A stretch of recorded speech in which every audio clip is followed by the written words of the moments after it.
Y hoy va a ser un panorama general de lo que son los 5 ministerios.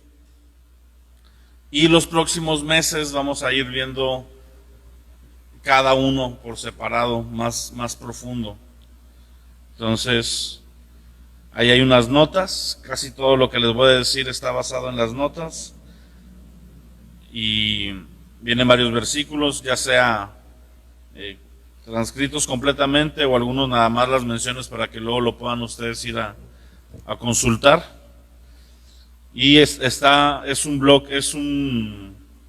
son 3 bloques. El primer bloque se llama la Iglesia Gloriosa. El segundo bloque se llama la restauración de los 5 ministerios.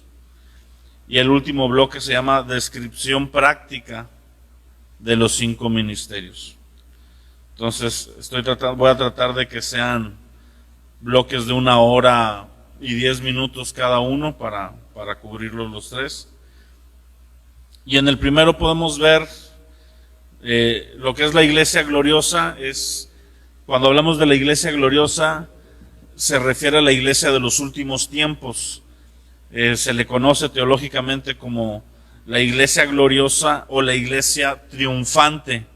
También podemos llamarle de esa manera, porque habla de la época en la que la Iglesia va a tener una mayor madurez, una mayor importancia, va a ser aún más gloriosa que la del libro de los Hechos, y así de importante y de trascendental. Entonces, una iglesia gloriosa, dice aquí, es una promesa, de las promesas más explícitas que encontramos en la palabra para los últimos tiempos. Efesios 5:27 habla de Cristo preparándose a la iglesia, dice, a fin de presentársela a sí mismo a una iglesia gloriosa, que no tuviera mancha, arruga ni cosa semejante, sino que fuera santa y sin mancha. Está haciendo esta alusión de cómo el hombre, versículos antes habla de que la mujer se someta al marido, de que el hombre ame a la mujer, así como Cristo amó a la iglesia. Y viene este versículo, ¿verdad? Para presentársela a sí mismo una iglesia gloriosa, que no tenga mancha, arruga, ni cosas semejantes, sino que fuera santa y sin mancha. Esa es el nivel, vamos a decirlo, o la medida de lo que espera Cristo que llegue a ser la iglesia. La iglesia de los últimos tiempos, como sabemos, va a pasar por muchos procesos, entre esos un proceso de purificación, donde a través de los juicios de Dios, a través también del engaño de Satanás, los que no estén firmes van a dejar la iglesia, los que estén firmes se van a afianzar aún más, y pues la iglesia llega a ese punto de madurez. Dice, a medida que se acerque el regreso de Cristo, Dios prometió a su iglesia un avivamiento en 3 áreas específicas. Y vamos a ver el primer área de avivamiento o de crecimiento que vamos a ver está en aumentar el entendimiento. Vamos a leer Daniel 12.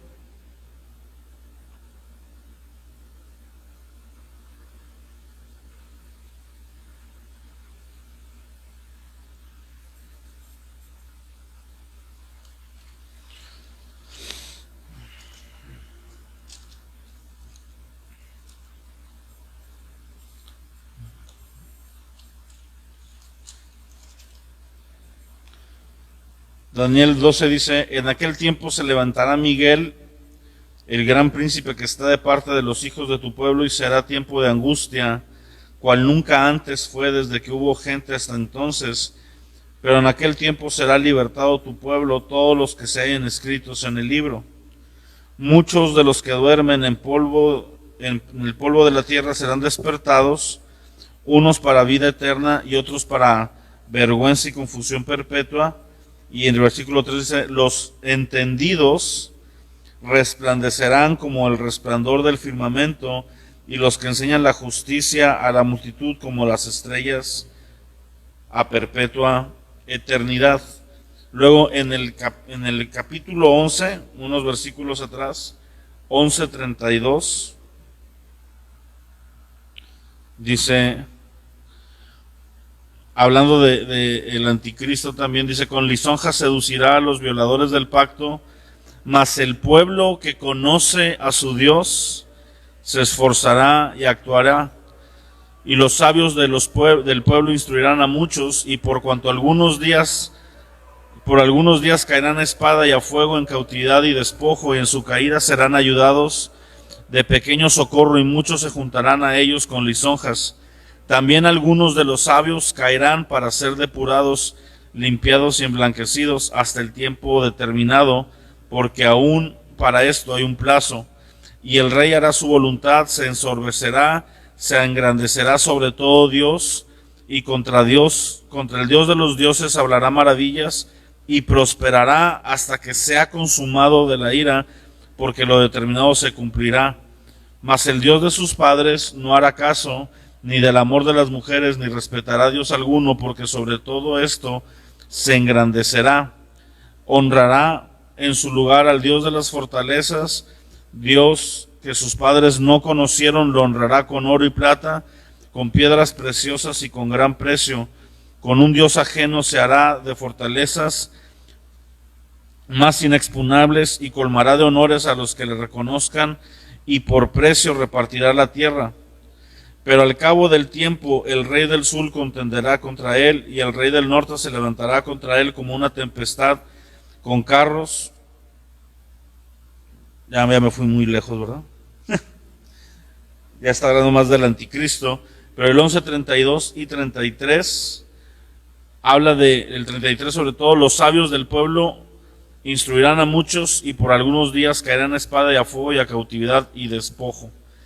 Entonces, en los últimos tiempos, la iglesia aumentará el entendimiento. Si tú te fijas, como nunca antes, ahorita hay enseñanza muy buena, a la par de que hay ciertos ministerios también que pueden transmitir cualquier cosa, pero hay institutos bíblicos formándose, hay nuevas formas de llegar, ¿verdad?, a la instrucción bíblica. La pandemia de alguna manera ayudó a lo que es la parte de la tecnología, a darnos herramientas. Yo, por ejemplo, ahorita estoy tomando un instituto bíblico en Argentina, y pues yo estoy aquí, ¿verdad? No tengo que irme a Argentina, gracias a Dios. Y lo tomo cada semana, entre semana suben las clases, las tomo, hago las tareas. De hecho, hoy tengo examen, lo voy a tomar llegando a la casa. Pero está aumentando el entendimiento, y no solo está aumentando en el sentido de que hay centros de entrenamiento, sino que está viniendo revelación de Dios fresca a áreas donde en algún tiempo no había tanta revelación. Obviamente el mensaje de los últimos tiempos también está teniendo una relevancia nueva que la iglesia por un tiempo había, digamos, no desechado, porque no desecharon el mensaje, pero no habían enfatizado en los últimos tiempos. Y ahorita vemos una corriente en la iglesia donde se nos está hablando, aún antes de la pandemia, sobre la importancia de los últimos tiempos, y durante la pandemia y después de la pandemia, aquellos ministerios que a lo mejor no estaban tan empapados de esto están procurándolo, ¿no? La semana pasada misma, a esta hora, yo estaba dando un seminario de últimos tiempos allá en Córdoba. Entonces, la gente está teniendo hambre, la gente de la iglesia está teniendo el deseo de conocer. Dios está levantando plataformas, institutos, centros donde puede haber enseñanza, pero también está trayendo revelación fresca acerca de los temas. Sí, Jeremías 23:30 dice: no se apartará el furor del Señor hasta que lo haya hecho, y hasta que haya cumplido los pensamientos de su corazón. En los postreros días lo entenderán cumplidamente. Está esa palabra de que conforme llegue el fin de los tiempos, también hay una profecía muy conocida, ¿verdad? Hasta hay canción de ella, cuando dice que el conocimiento del Señor llenará la tierra como las aguas cubren la mar. Y todo esto son promesas hacia los últimos tiempos que ya estamos viendo. Otro avivamiento u otra área de manifestación que se vuelve más fuerte conforme los últimos tiempos es el incremento de la manifestación de la presencia de Dios. Sí, habrá un mover mayor, un derramamiento mayor del Espíritu Santo. Joel 2:28, básicamente Joel 2, casi todo el capítulo, es el capítulo que cita el apóstol Pedro en Hechos capítulo 2, cuando viene el derramar del Espíritu Santo y Pedro les dice, oigan, estos no están borrachos como ustedes piensan, sino que se ha cumplido lo que dijo el profeta Joel. ¿Sí? Y lo que dijo el profeta Joel, palabras más, palabras menos, que es, derramaré mi espíritu sobre toda carne. Sus jóvenes tendrán sueños, sus ancianos tendrán visiones y vendrá el conocimiento del Señor. Entonces, viene este derramar del Espíritu, donde hay un derramar mayor del Espíritu Santo en los postreros días. Iglesias van a empezar a ser visitadas por el Espíritu Santo. ¿Por qué? Porque hay que acordarnos que el derramar del Espíritu Santo no es tanto para el beneficio de la iglesia, aunque es para beneficio de la iglesia, pero es más un equipamiento de Dios a su iglesia para que pueda llevar a cabo la gran comisión con más efectividad. Entonces, como va a venir este avivamiento de conocimiento, viene este avivamiento de presencia, que va a traer también un mover profético, ¿verdad? Joel 2:28, cuando habla de que los jóvenes tendrán visiones y los ancianos soñarán sueños, está hablando de aspectos proféticos. Y cuando hablamos de aspectos proféticos, no se refiere al futuro. Profético se refiere a escuchar a Dios, los secretos y los tiempos que Dios está marcando. Muchas veces tienen que ver con el futuro, pero no es explícitamente eso. ¿Sí? A veces entendemos a los profetas como gente que te dice tu futuro, y no, es gente que escucha la voz de Dios y transmite la voz de Dios. Si Dios te quiere revelar algo acerca de tu futuro, pues bueno, ahí entra una palabra profética. Pero la palabra profética muchas veces viene a señalar cosas que ocurrieron antes en tu vida y solo tú sabes. Y es una palabra de ciencia. O cosas que están pasando en ese momento. O el entendimiento profético de poder entender situaciones en lo natural que reflejan el mundo espiritual, pero que es Dios revelándolo, ¿ok? Entonces va a haber una mayor manifestación del mover profético. Aquí vienen varios versículos que nos muestran que se va a ver la mejor versión de la iglesia más equipada. Va a haber un mover de adoración y de cántico nuevo, eso ya lo estamos viviendo. Lo hemos vivido desde relativamente poco. Ahora, el antier, sí, el jueves, estuve en Saltillo y justo la predicación que me tocó escuchar, vino un pastor o un orador de Inglaterra y él hablaba de cómo la adoración cambia los ambientes. Y él contaba cómo a él le tocó, dice, a mí me tocó crecer en la iglesia en los 80s. Dice, y al menos en Inglaterra, en los 80s la iglesia era una señora o un señor viejito con un piano cantando himnos todos. Y pues aquí en México también, básicamente así era. Dice, pero en los 90s empezó en muchos lados del mundo, en Inglaterra, en Australia, por ejemplo, con Hillsong en Australia, cuando Hillsong estaba bien. El despertar fue en Australia precisamente. Y empezó un mover de alabanza y de adoración aquí en México, finales de los 80, principios de los 90. Tengo entendido que empezó todo el mover de adoración como lo conocemos ahora, con equipos de alabanza, con cantos.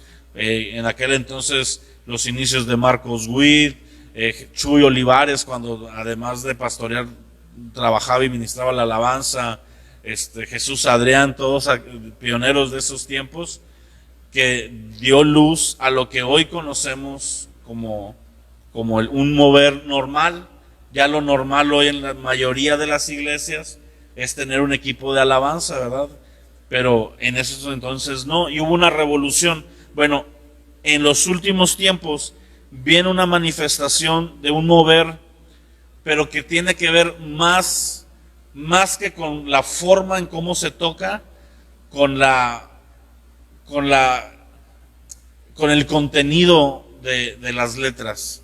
Empieza a haber y va a haber un movimiento de adoración y de alabanza donde va a haber reuniones centradas en solamente adoración, ¿verdad? Esto ha empezado a ocurrir ya, pero conforme vienen los últimos tiempos, más y más centros de adoración, vamos a llamarlo, o puntos de adoración, puntos de levantar altares, se van a desarrollar. Hay ministerios hay un ministerio, por ejemplo, que así se llama, levantando altares.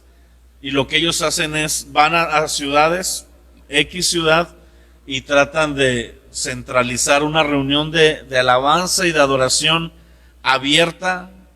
Tratan de no colaborar con ninguna iglesia para que todas las iglesias vayan, ¿verdad? No de que, es que esa iglesia, estoy peleado con ella, ¿verdad? Y no voy a su evento. No, entonces llegan y tratan de hacerlo ellos en un lugar central, un kiosco, una plaza, en un ambiente público sin costo, y una tarde de pura adoración y pura alabanza, más que predicación, más que enseñanza, están levantando altares de adoración.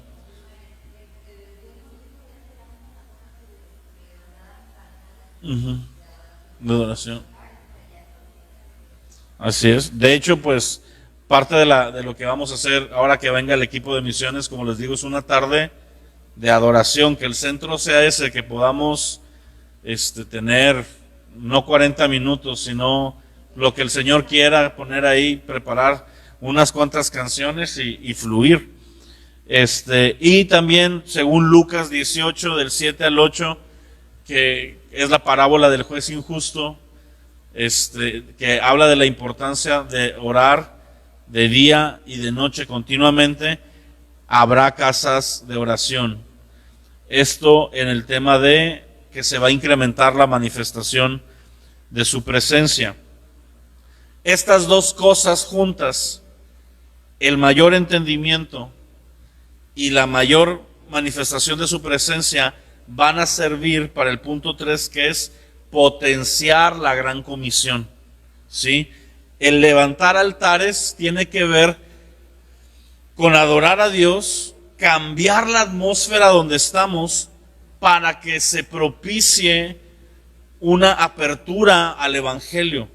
Sí, la revelación de los últimos tiempos no es para inflarnos la mente, es para provocar en nosotros el anhelo y el deseo de compartir la palabra, precisamente para preparar a la tierra para este último momento.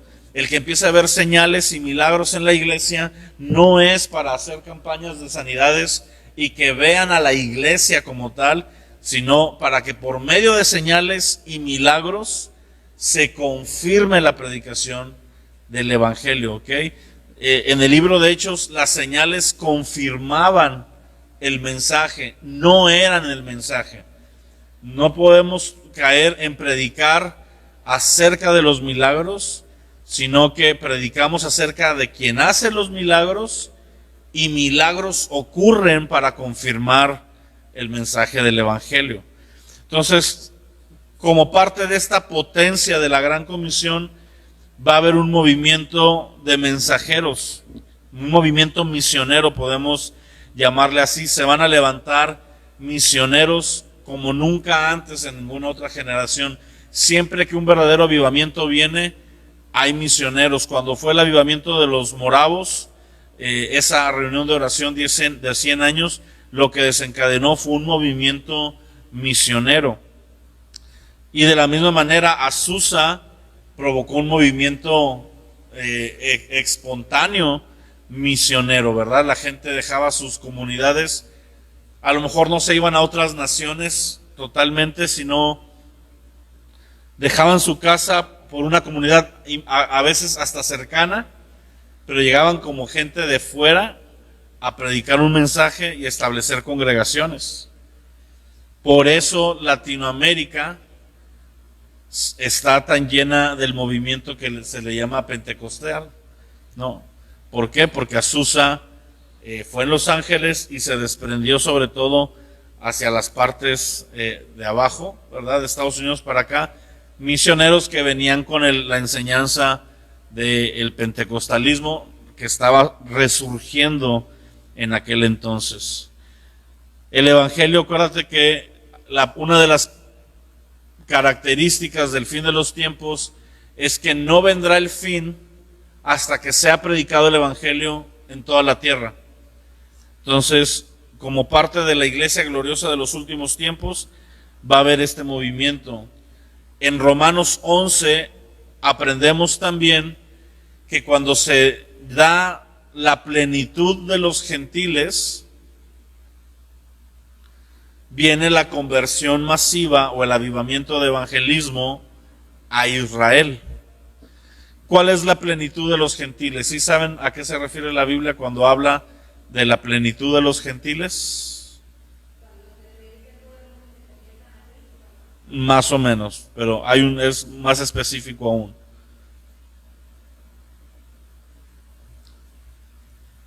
La plenitud de los gentiles se refiere al punto donde se va a convertir el último gentil que está en el libro de la vida apuntado. Es decir, hasta que se convierta el último que se tiene que convertir del pueblo gentil, menos Israel. Ajá. Todos aquellos que están ya no predestinados en el sentido de que Dios escogió que se salvaran, sino a través de la presencia de Dios, que Dios ya sabe que van a convertirse. Sí, en el libro de la vida, básicamente. O sea, el libro de la vida ahorita ya está escrito. Dios ya sabe quién se convirtió y quién no. ¿Estamos de acuerdo en ese punto? No los escogió Dios en el sentido de que Dios dijo, Carlos sí, Magali no, Nancy sí, Magali no, Héctor sí, Abimael no. No. Dios nos da la elección a todos, pero ya sabe porque Él está viendo todo, Él ya vio el futuro, ¿verdad? Ya vivió el futuro. Él sabe que ya nosotros que estamos aquí hemos escogido a Cristo para salvación. Ya están nuestros nombres escritos en el libro de la vida. Y como vamos a ser de los que vamos a perseverar hasta el fin, no seremos borrados. Entonces, hay un punto en el fin de los tiempos donde va a haber un último gentil. Imagínate esa parte. El último que diga, Señor, te entrego mi vida. Y que diga Dios, ya se llenó el libro de la vida. Ya sé, esa persona que oró ahorita, que me acaba de entregar su vida, es el último que estaba en esa línea. Imagínate el que le compartió el evangelio. Así que pueda decir, yo le compartí, tener una playera, yo le compartí al último gentil, ¿verdad? Y en ese momento que se convierte ese último gentil, empieza un kairos, o sea, un tiempo específico de Dios donde va a convertirse de forma masiva el pueblo de Israel, que esté en ese entonces, ¿verdad? Cuando la Biblia dice en Romanos 11, y entonces todo Israel será salvo, no se refiere a todo Israel de todos los tiempos, se refiere al Israel que va a estar en ese punto de la historia, como personas. Ahora, hay debates, hay quien dice que ese todo Israel no es literal, que es un todo como un recurso literario que se le llama hipérbole, que es exagerar con una palabra, pero que puede ver algunos pocos de Israel que aún en ese punto no se entreguen a Cristo. Puede ser que sí, pero cuando tú lo ves en estadística, aunque no es todo 100%, es todo, No sé si me explico. Si tú dices, es que todo México votó por AMLO, pues no votó todo México por AMLO, pero todos los que votaron, el gran porcentaje votó por AMLO. Entonces, en una expresión coloquial dices, todo México votó por AMLO, ¿no? O como decía la frase de Telcel, todo México es territorio Telcel. No es cierto. Aquí mismo en Padilla hay zonas que no llega Telcel. Pero si tú ves lo general, si tú ves Movistar y en ese entonces Unifón y Pegaso y veías Telcel, pues sí, todo México era territorio Telcel. Entonces hay quien lo interpreta como que literal. Si hay, vamos por poner un número, si hay 100 millones de, no, bueno, me voy a ir más corto, si hay 10 millones de judíos vivos en ese momento, hay quien interpreta, los 10 millones completitos se van a convertir. Y hay quien interpreta, pues a lo mejor 9.9 de esos 10 millones se van a convertir. Yo soy de la idea primera de que todo Israel que está, y más que nada porque van a estar tan quebrados que no les va a quedar de otra.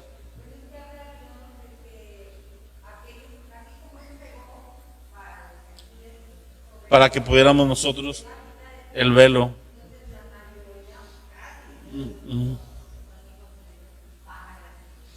No son hijos de Dios, son creación de Dios. Pueblo de Dios. Sí. Exactamente. Pero ese movimiento sobrenatural de quitar el velo se da cuando el gentil, el último gentil se convierte y se cumple lo que la Biblia le llama la plenitud de los gentiles. Y entonces después viene el clamor de Israel por Jesús, de reconocerle. Y entonces Jesús prometió, yo no voy a regresar a la tierra hasta que escuche a mi pueblo clamar, bendito el que viene en el nombre del Señor. Entonces cuando Israel clama, ya bajo este velo quitado y bajo este kairos, y reconocen a Cristo y claman que Cristo venga, ahí es cuando Cristo regresa y todo esto es ya el fin de la gran tribulación, ¿me explico? Ya es el clímax. Israel en ese punto geográficamente está rodeado por ejércitos para ser destruida. Entonces viene Cristo y se da la batalla del gran Armagedón, del valle de Meguido, donde Jesús físicamente va a pelear. Eso va a estar bien padre. Y no es el tema últimos tiempos, pero bueno, sigamos. Entonces, estas tres cosas, vuelvo a mencionarlas: mayor revelación, mayor manifestación de su presencia, traen una potencia a la gran comisión. Y eso es parte de las profecías finales de la iglesia, donde la iglesia va a ser la iglesia gloriosa. Yo sé que ahorita estás viendo estas enseñanzas y dices, ¿qué tiene que ver con los 5 ministerios? Ahorita vamos a entrar en eso. Letra B, la iglesia es un diseño divino establecido por Jesús. ¿Ok? ¿Qué es la iglesia? Un diseño divino establecido por Jesús. ¿Quiénes conforman la iglesia? Los convertidos. Ahora, les voy a dar la definición más exacta. No sé si venga aquí, si no viene aquí apúntenla, ya se las he dicho en otras ocasiones. La iglesia está conformada por todo creyente nacido de nuevo, de toda época y de todo lugar.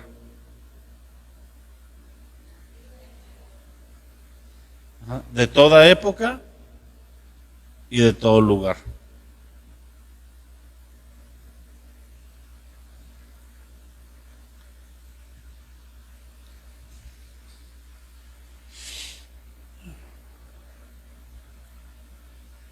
Todo aquel, esto ya no es definición, yo estoy enfatizando, todo aquel justificado por la fe, porque entran los del Antiguo Testamento.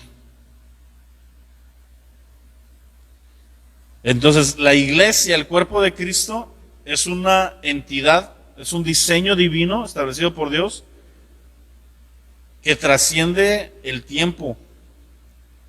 ¿Sí? Martín Lutero, el apóstol Pablo, el apóstol Pedro, Charles Finney, John Knox, todos los avivadores esos, y tú y yo, todos somos hermanos en Cristo de la misma iglesia. Todos nos vamos a ver en el cielo. Si tú andas en Los Ángeles, California, cuando es el arrebatamiento, a lo mejor te toca ver resucitar a John Seymour, ¿verdad? Que allá murió. Imagínate qué padre, ¿no? Porque acuérdate que los muertos en Cristo resucitan, ascienden primero y luego nosotros les seguimos y somos transformados y todos juntos nos encontramos con Cristo en los aires y ahí estaremos con el Señor siempre, dice la Escritura. Ok, ando muy últimos tiempos porque traigo todavía el seminario de la semana pasada. Mateo 16, 18 dice: y yo también te digo que tú eres Pedro, y sobre esta roca edificaré mi iglesia. Las puertas del Hades no prevalecerán contra ella. Ahora, esta declaración tiene varias cosas interesantes. La primera, donde Pedro dice esta declaración y donde Jesús les pregunta, es en Cesarea de Filipos, que era un lugar donde era de las zonas más paganas de aquel entonces, y donde literalmente había un lugar que le llamaban las puertas del infierno. ¿Ok? Así se le conocía, y de tan oscuro que estaba el asunto, tan pagano que era, se les conocía como las puertas del infierno. Así que cuando Jesús está diciendo esa frase, tiene un peso que tú y yo a veces no entendemos en la lectura normal. Los discípulos estaban parados literalmente en lo que su tiempo se conocía como las puertas del infierno. Que no son las puertas del infierno geográficamente, ¿verdad? No quiero que agarren monte, ¿verdad? Porque luego están esos videos de Dross, 4 lugares que han sido conocidas como las puertas del Hades. Número 1. Sí, obviamente, pero vuelvo a lo mismo. Si entendemos el por qué Jesús lo dijo, porque no lo dijo a la orilla de Capernaum o en el Monte de los Olivos. En el Monte de los Olivos, por ejemplo, dice lo de los últimos tiempos, porque están viendo el templo ellos, y Jesús dice, no va a quedar piedra sobre piedra de eso que están viendo. Entonces, para nosotros debe de tener el impacto de decir, Jesús lo dijo específicamente a una audiencia en un lugar donde para ellos representaba esas puertas del infierno. Para nosotros obviamente es espiritual y se refiere a que, número 1, la iglesia va a prevalecer en el lugar de mayor oscuridad. La iglesia gloriosa de los últimos tiempos no es un lugar físico, es un lugar de tiempo y espiritual, ¿sí?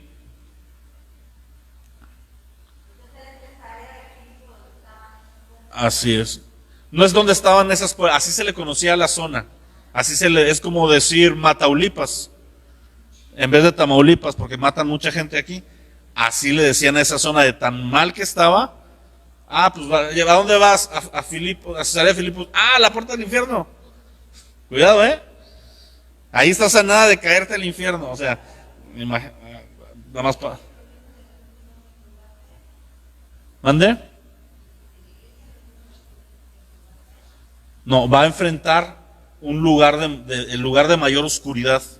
No geográficamente, sino el lugar en la historia de la iglesia, que va a ser más oscuro y va a prevalecer, como Jesús prometió en Filipos.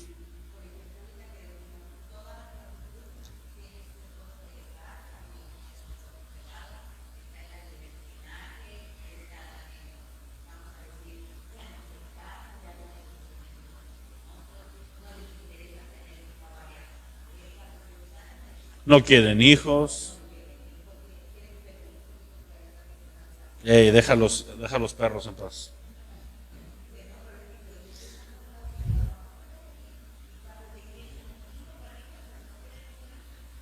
Pues sí, porque no tienen... Al perro no le tienes que imprimir identidad, nada más le das de comer.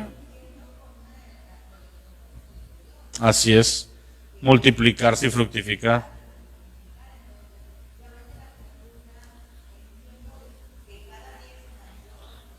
Okay. Ahora, todo lo que dices, tienes una razón, es una oscuridad espiritual. Pero yo me refiero a la oscuridad de persecución, o sea, la de los últimos tiempos es el punto más oscuro en moralmente hablando, y va a haber el mayor pecado. Si ahorita nos asustamos con lo que hay, en aquel entonces está Babilonia reinando, ¿verdad? Entonces es más perversión, más horrible lo que podamos pensar.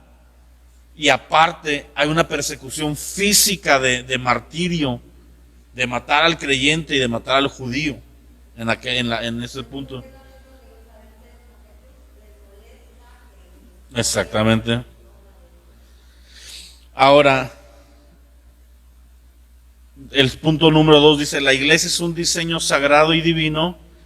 Jesús la fundó, la puso en marcha y nos dejó un diseño establecido. Estableció pilares en la iglesia. ¿Ok? ¿Cuáles son esos pilares?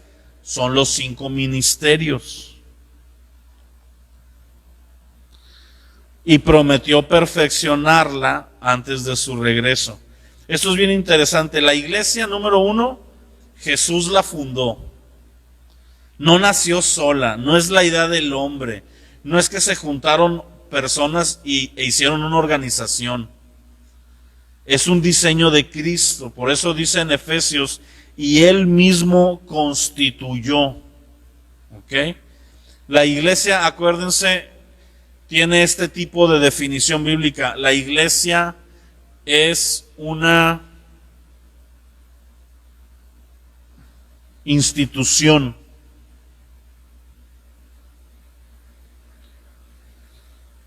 Es algo que Dios, en este caso Dios el Hijo, el Cristo, instituyó. Como es Dios, tiene el poder para establecer instituciones. Y la iglesia es una institución.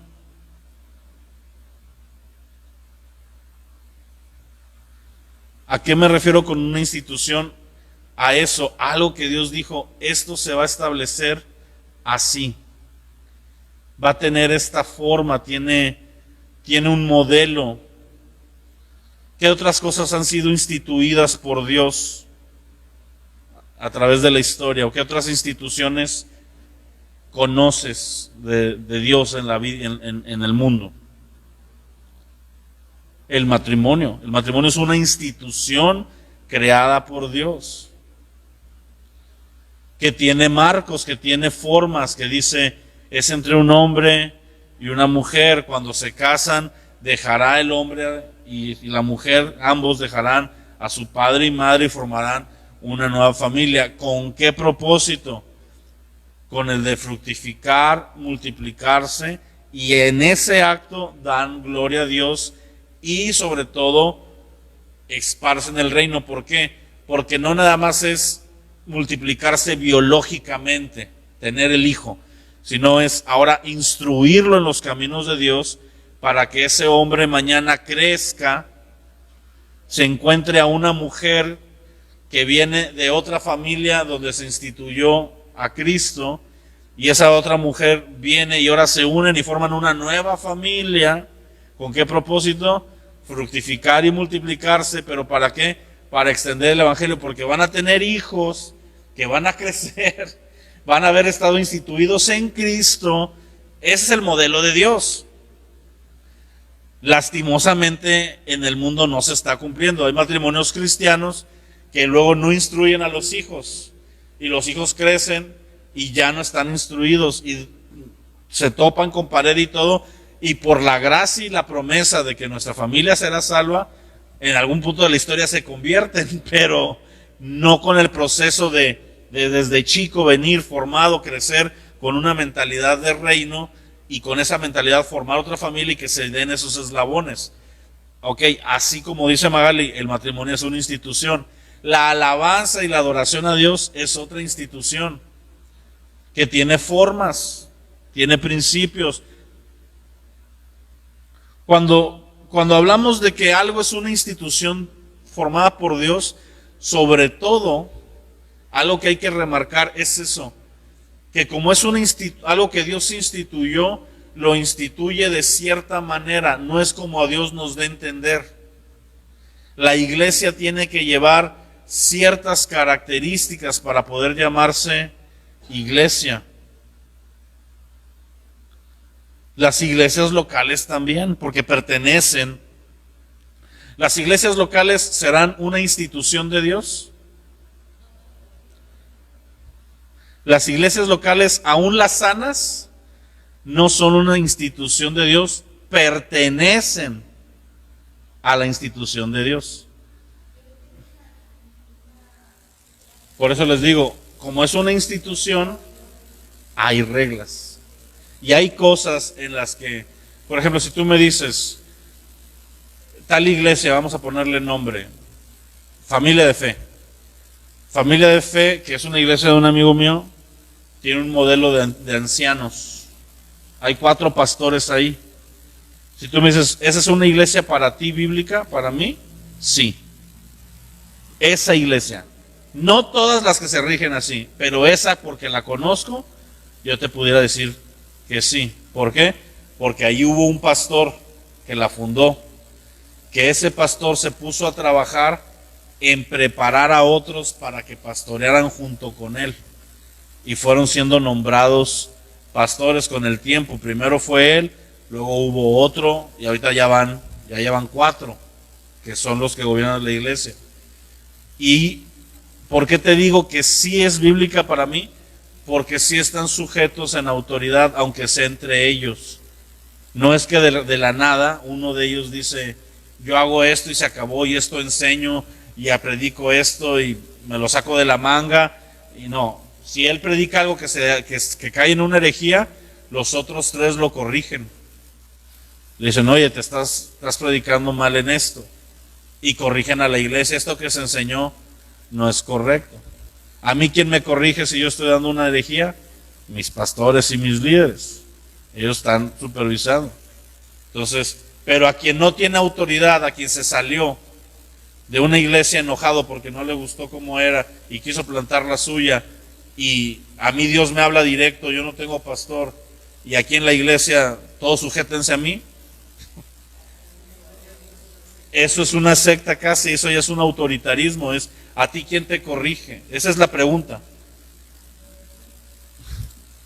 Bueno, eso es una secta, pero de otro tipo. Todos ellos están sometidos bajo una persona que no está ni aquí físicamente.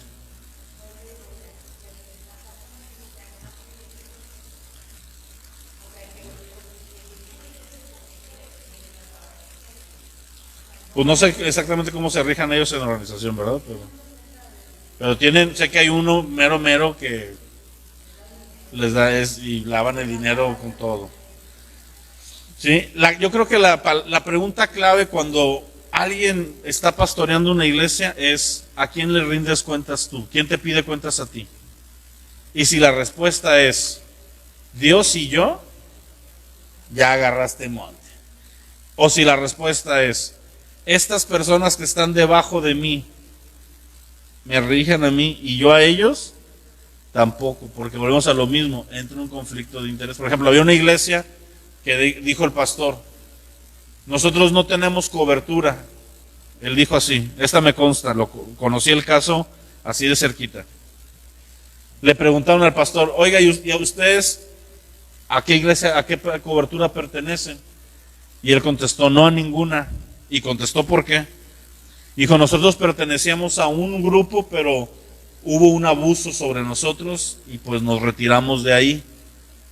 Que se dan casos, pero que pase algo malo no quita que se hagan las cosas bien. Y dijo, entonces ahora lo que hacemos es que yo soy el pastor, pero aquí en la iglesia yo tengo dos profetas que ellos a través de profecías me orientan, y si yo ando mal, a ellos Dios les revela y ellos me pueden venir a decir. Eso es más ambiguo que nada, por lo mismo. Si yo a estas dos personas, que son los dos profetas de la iglesia, los trato mejor que al resto de la iglesia y les doy autoridad y todo esto, nunca me van a corregir. ¿Sí? Cuando yo tengo a alguien que está arriba de mí, que es ajeno a mí, como mi pastor, ¿con qué le puedo decir yo al pastor Rodolfo que no me corrija? ¿Qué le puedo decir? ¿Qué le puedo ofrecer? Pues no, nada. Y si todos estamos iguales y hay una, está ventilado que así es y todo el mundo sabe, pues también como, o sea, hay una transparencia, vamos. Entonces, aunque hay diferentes modelos de gobierno, la clave de estos modelos de gobierno debe de ser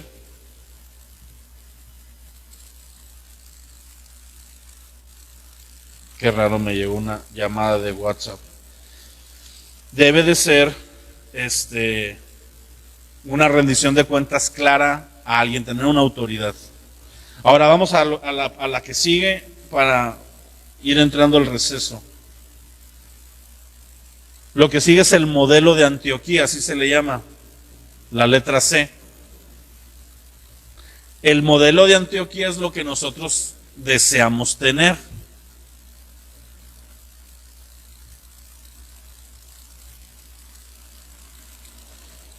Hechos 11 del 19 al 26 dice: ahora bien, los que habían sido esparcidos a causa de la persecución que hubo con motivo de Esteban, cuando matan a Esteban, pasaron hasta Fenicia, Chipre y Antioquía, no hablando a nadie en la palabra, sino solo a los judíos. Pero había entre ellos varones de Chipre y de Cirene, los cuales cuando entraron en Antioquía hablaron también a los griegos, anunciando el evangelio del Señor Jesús. Ahí ya ves que esta iglesia de Antioquía estaba empezando a ser formada por gentiles y judíos. Antes de la muerte de Esteban, las iglesias de esos entonces estaban formadas mayormente por judíos, porque no habían salido a predicar el evangelio, estaban predicando en Jerusalén y en Judea. Viene la muerte de Esteban y se da una persecución y salen disparados a Samaria y lo último de la tierra para ellos. Y de forma natural empieza a llegar el evangelio a gentiles. Entonces la iglesia de Antioquía es un modelo por eso. Y la mano del Señor estaba con ellos. Gran número creyó y se convirtió al Señor. Ahí viene la mano del Señor subrayada. Al rato voy a decir por qué. A los 5 ministerios, algunas denominaciones o algunas corrientes le llaman la mano del Señor, porque son 5.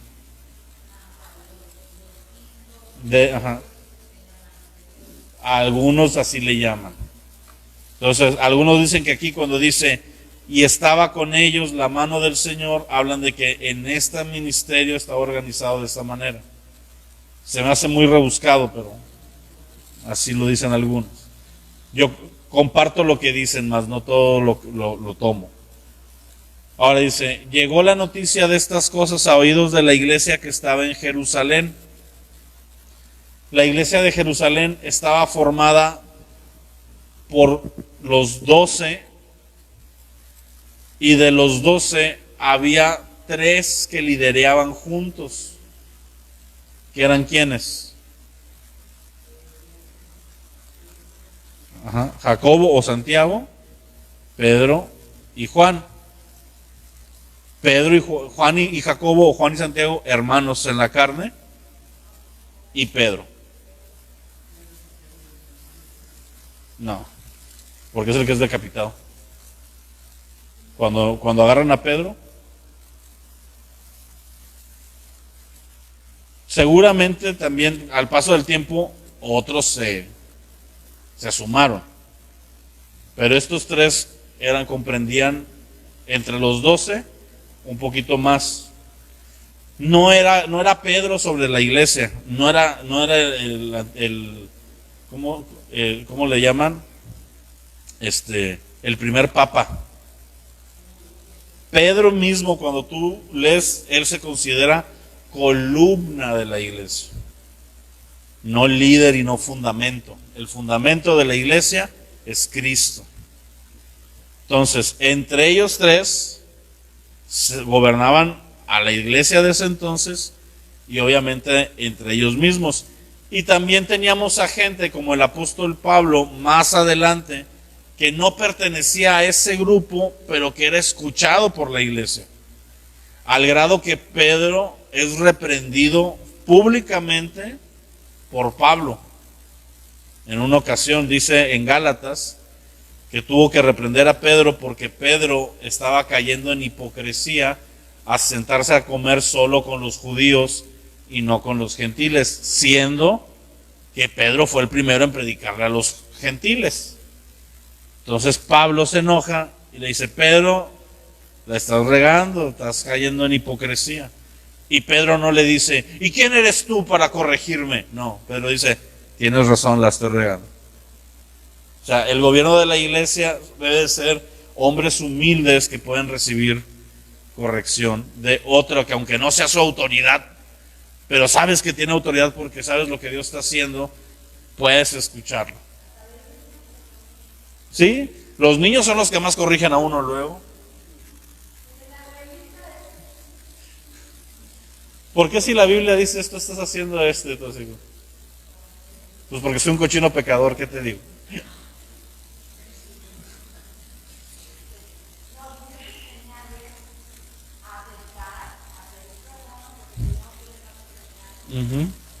Ahora dice: llegó la noticia de estas cosas a oído de la iglesia que está en Jerusalén y enviaron a Bernabé. Fíjate, un orden. Le llega la noticia a Jerusalén y no se va Pedro, no se va Juan y no se va Jacobo porque no, para que no se queden sin cabezas. Mandan a Bernabé que fuera a Antioquía.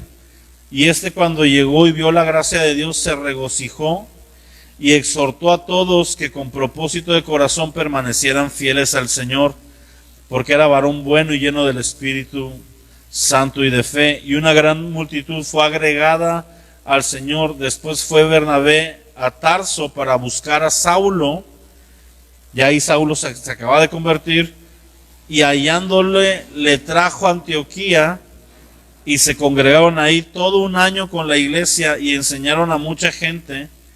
A los discípulos se les llamó cristianos por primera vez en Antioquía.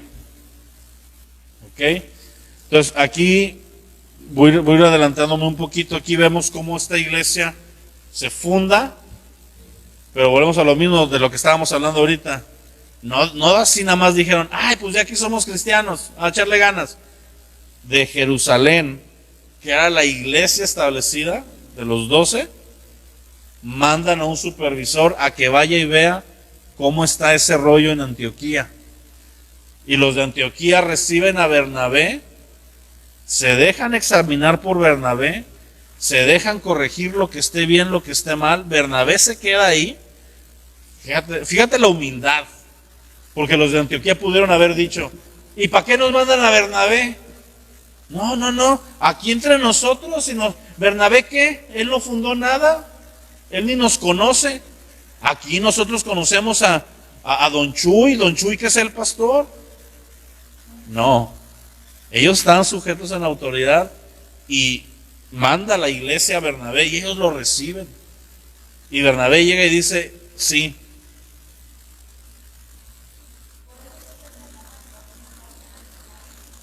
Esos son otras, pero son costumbres, ¿no?, que había. Pero sí, él básicamente está llegando como los ojos de la iglesia. Es como cuando el pastor Rodolfo, para ver que todo esté aquí en orden, pues me manda a Marco, porque él no puede venir, pero Marco va y dice: ¿sabes qué, Rodolfo?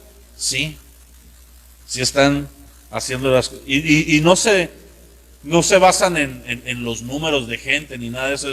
No, mira, llevan un orden, hay líderes, ahí está Abimael, Tuvimos un rato con los servidores, etcétera. Bueno, es una iglesia que se está dejando gobernar bajo este gobierno y adelante. Romanos 8:29 en la Nueva Versión Internacional dice: porque a los que Dios conoció de antemano, también predestinó a ser transformados según la imagen de su Hijo. Ese es el propósito de la iglesia. En la iglesia nosotros estamos para, por medio del trato de la iglesia, ser transformados a la imagen de Jesús, llegar a parecernos a Cristo. Y eso solo lo podemos hacer en la iglesia. ¿Por qué? ¿Cómo puedo yo tener paciencia si no me enfrento a hermanitos que me colman la paciencia? ¿Cómo puedo yo tener amor genuino si no estoy expuesto en la comunidad a que alguien me lastime y yo perdonar y yo amar? ¿Sí? Esos cristianos que dicen: yo soy cristiano pero yo no me congrego, yo vivo solo y yo en mi casa. Algo le falta a esa persona. A lo mejor está arrepentida de sus pecados, pero el Espíritu Santo mismo, cuando tú te conviertes, Él te injerta al cuerpo. Es lo que la Biblia le llama el bautismo en un cuerpo. Te sumerge al cuerpo de Cristo. Y eso pasa en una iglesia local, en la que quieras, del tamaño que sea y del modelo que sea y de la denominación que sea, mientras sea sana, mientras haya sana doctrina. Puede ser reformada, bautista, presbiteriana, no denominacional, cuadrangular, asambleas de Dios, lo que sea. Es una iglesia local que pertenece al cuerpo de Cristo, y los que estén ahí están injertados por el Espíritu Santo. Ahora, esta iglesia de Antioquía creció de una manera muy padre. Vamos a Hechos, ese sí no lo tienen apuntado, si quieren apúntenlo, pero vamos a Hechos 13.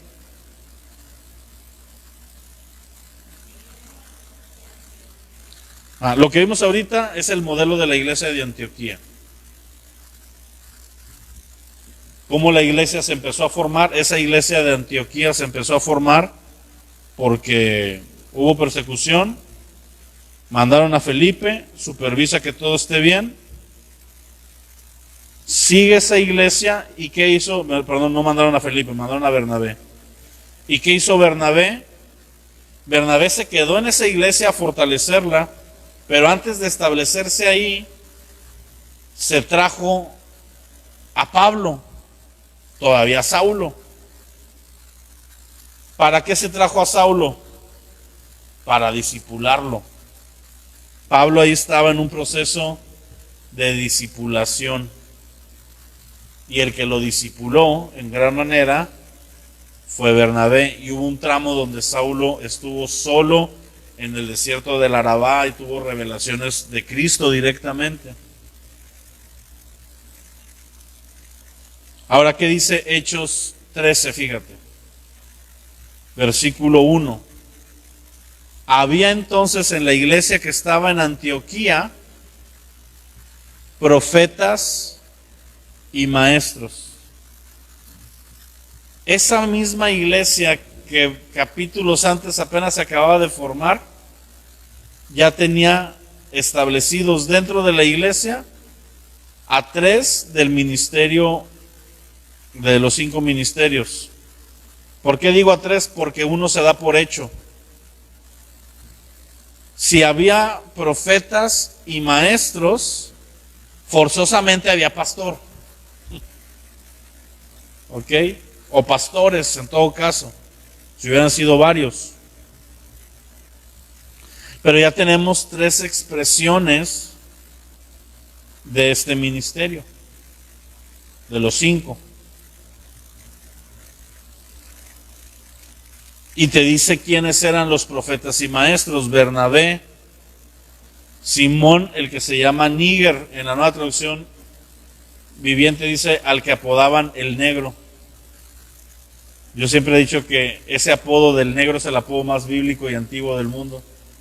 Todos tenemos un amigo que en algún punto de la vida le han dicho el negro. Todos. Yo he tenido varios amigos que les han dicho el negro. Manaén, el que se había criado junto con Herodes el tetrarca, y Saulo, ministrando estos al Señor y ayunando, dijo el Espíritu Santo: apártenme a Bernabé y a Saulo para la obra a la que los he llamado. ¿Ok? Entonces, habiendo ayunado y orado, les impusieron las manos y los despidieron. Fíjate ese cuadro que es precisamente, ahorita Maga y Magali mencionaban eso. Cuando se va a abrir una nueva obra o va a haber alguien predicando el Evangelio, tiene que ir enviado, tiene que ir respaldado. No es, pues a mí se me antojó y me voy. ¿Ok? Estaba la iglesia, en la iglesia ya estaban establecidos pastores, maestros, profetas, y en un tiempo de ayuno y de búsqueda al Señor, el Espíritu Santo les habla. ¿A quién les habló el Espíritu Santo? A estos pastores, profetas y maestros, que eran los que llevaban el gobierno de la iglesia, y les habla diciendo: separen a Saulo y a Bernabé para la obra que yo los he enviado. Aquí aprendemos muchas cosas acerca del llamado. Podría ser una enseñanza incluso de puro llamado al ministerio. Pero lo primero que yo veo es que hay tiempos. ¿Ok? Saulo y Bernabé tenían un llamado, sí o sí. ¿El llamado fue en ese momento o ya lo tenían antes? Ya lo tenían. Tenían ese deseo en su corazón, estaban en formación, había ese llamado, pero el momento de iniciar el llamado todavía no llegaba. Por eso dice el Espíritu Santo: sepárenmelos para la obra a la que los he llamado, pasado. O sea, yo ya los llamé, yo ya les hice ver a ellos que los quiero usar en un sentido, porque si no diría a la obra que los estoy llamando, si fuera en ese momento apenas naciendo el llamado. Entonces, si yo tengo un llamado de Dios, que muchos de ustedes lo tienen, la forma en la que ese llamado se madura y se logra llegar a su punto es sirviendo en una iglesia local, sirviendo aquí. Cuando yo tuve un llamado, a mí me enviaron. ¿Sí? Yo fui con mi pastor y le dije en algún punto de la vida: yo quiero servir al Señor, yo siento que estoy siendo llamado. Y él me dijo: sí, yo también. Se nota, lo hemos visto. En ese entonces mi pastor era Paul Lewis, y me dijo: mi papá y yo ya lo hemos visto, ya lo hemos platicado, que se ve que tú tienes algo en esa dirección. Al día siguiente seguí siendo el mismo joven del grupo de jóvenes que movía sillas. No creas que me dijo: ya, vente para acá. No, fue: sí tienes un llamado, lo vemos. Y siguió formándose el llamado. Y se formó como sirviendo. Me siguieron pidiendo hacer cosas, seguí sujeto bajo autoridad. Ni siquiera me fui a estudiar en ese momento todavía no podía. Conforme fui avanzando y creciendo, me fueron dando mayor responsabilidades. Pasé un proceso de discipulado, de enseñanza, se me dieron clases en la iglesia, luego el discipulado personal, de estar en relación con mi pastor y el trato diario, y se me fueron dando responsabilidades, y llegó el momento donde me pude ir a estudiar. Y entonces ellos aprobaron que me fuera a estudiar. Para yo entrar al instituto bíblico, yo tenía que llevar una carta de aprobación de mi pastor. Porque cualquier instituto bíblico que sea sano no te va a dejar entrar si tu pastor no quiere que vayas. Entonces el pastor tenía que firmar una carta de que estaba de acuerdo que yo fuera.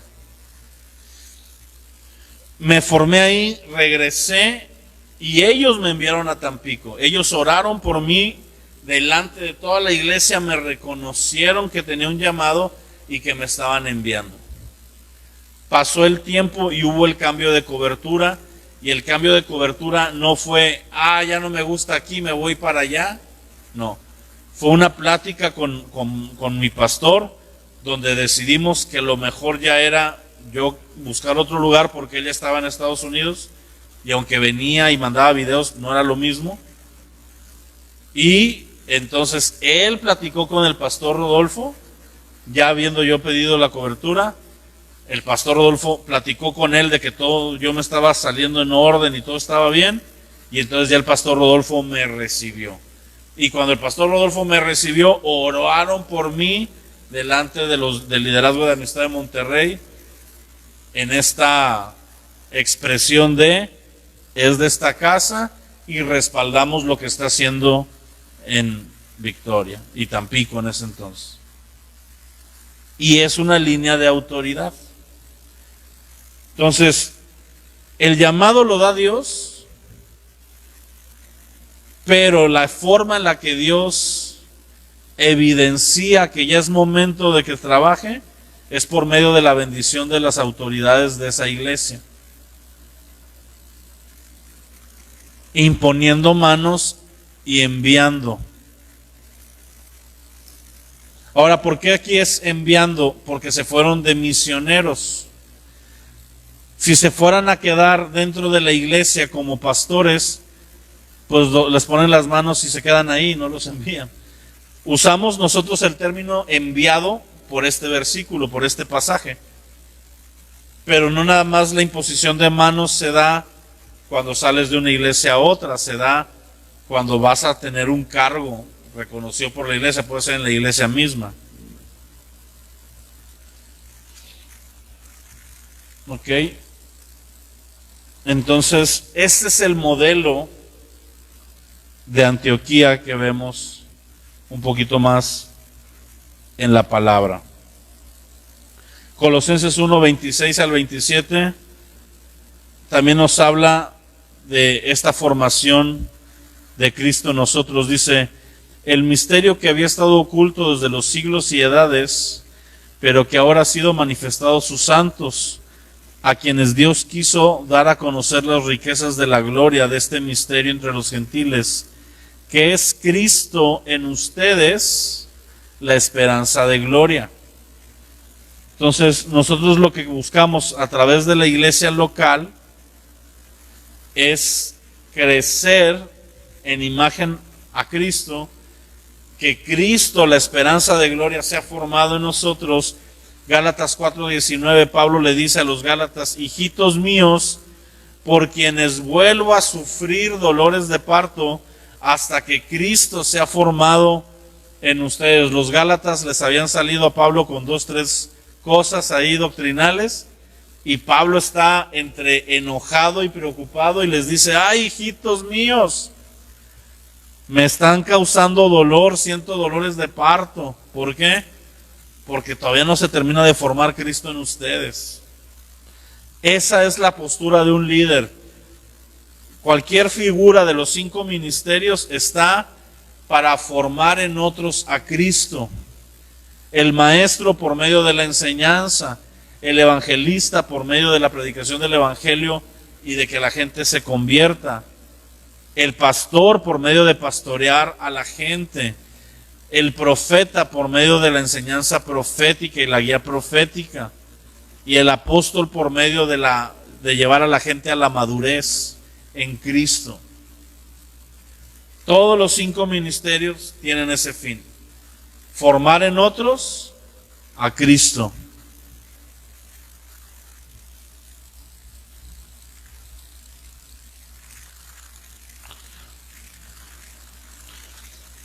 Número E, letra número E, no me voy a meter tanto a leerla, porque voy a dar un break. Ya he hablado de eso en tiempos pasados, por eso no profundizo. Pero la palabra dice que Cristo ha prometido perfeccionar a su iglesia. Es Cristo el que nos lleva a la altura del varón perfecto y a que Cristo sea formado en nosotros, pero lo hace por medio de los 5 ministerios. Ahora, la gloria no es para los 5 ministerios, la gloria es para Cristo. Cristo solo nos usa a aquellos que pertenecemos a los 5 ministerios para formarlos, pero es Él el que lo está haciendo, no yo. Nunca podemos robarle la gloria, nunca podemos decir, tal persona es bien cristiano porque yo le enseñé, porque yo nada soy, nada tengo. Siendo es Cristo por medio de mí. ¿Qué dice Apocalipsis 2:1? Escribe al ángel de la iglesia en Éfeso.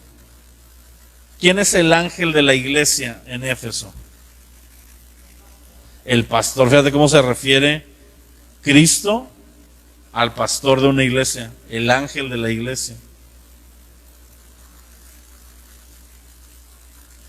Por ejemplo, esto es lo que también nos hace ver que dentro de la formación de las iglesias de aquel entonces, el gobierno era como el que tomamos nosotros de obispo, porque dice, escribe al ángel, no a los ángeles, a uno. Hay uno que tiene más autoridad ahí.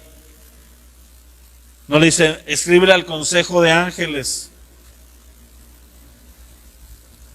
Por eso repito, yo me he inclinado, les estoy diciendo bíblicamente por cuál creo que es. Entonces, ¿qué aprendemos en Apocalipsis 2:1? Hay un ángel. Cuando Dios quiere tratar con la iglesia, ¿a quién le habla? Al ángel. Esa carta era para el ángel de la iglesia, no era para la iglesia en general. El pastor la tenía que transmitir, pero cuando Juan está escribiendo la carta guiado por Cristo, va dirigida al pastor, sobre cerrado, membretado. Y luego lo que dice después está mejor. El que tiene las 7 estrellas en su diestra y el que anda en medio de los 7 candeleros de oro, dice esto: las 7 estrellas y los 7 candeleros simbolizan a la iglesia, al cuerpo de Cristo en general. Así que aquí Cristo le está diciendo, en otras palabras, Juan, apóstol Juan, que eres uno de los 5 ministerios, eres apóstol, escríbele al ángel, al pastor de la iglesia de Éfeso, que es una iglesia local que pertenece a todo el cuerpo de Cristo, pero escribe a Éfeso. El mensaje que te voy a dar, Juan, no es para toda la iglesia, es para Éfeso. Escríbele a su ángel, respetando la autoridad y la jerarquía, y viendo que hay uno ahí, escríbele, pero escríbele no como tú. Dile que el que manda a decir esto es el jefe de toda la iglesia.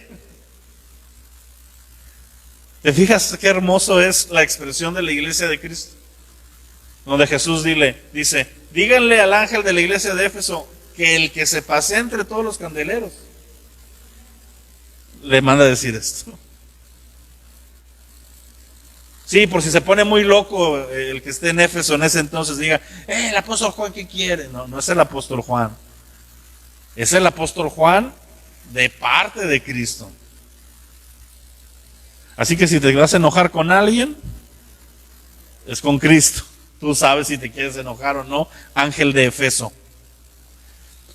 Filipenses 1:6 nos dice, estando persuadido de esto, que el que comenzó en ustedes la buena obra, que es Jesús, la perfeccionará.